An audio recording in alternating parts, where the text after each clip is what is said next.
The story behind Nowhere Man by the Beatles reflected John Lennon's feeling of isolation.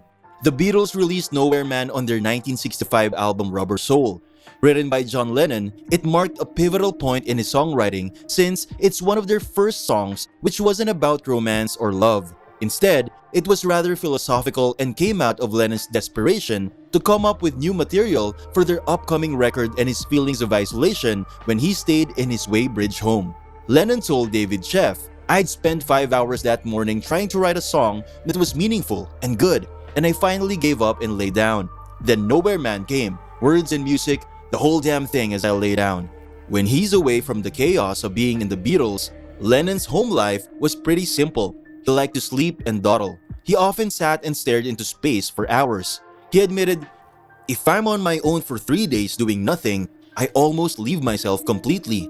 I'm just not here." He was trying to come up with new songs for Rubber Soul when he suddenly thought of himself as Nowhere Man, sitting in his nowhere land. He later told Paul McCartney that it was about himself, an anti-John song. At the time, he felt like he wasn't going anywhere and was dissatisfied with so many things. He therefore channeled his feelings into a stellar track. McCartney commented, "It led to a very good song. He treated it as a third-person song. But he was clever enough to say, isn't he a bit like you and me? Me being the final word." Nowhere Man became a staple in the band's live repertoire, and it was part of their setlist for their final concert in 1966. It peaked at number 3 on the US Billboard Hot 100.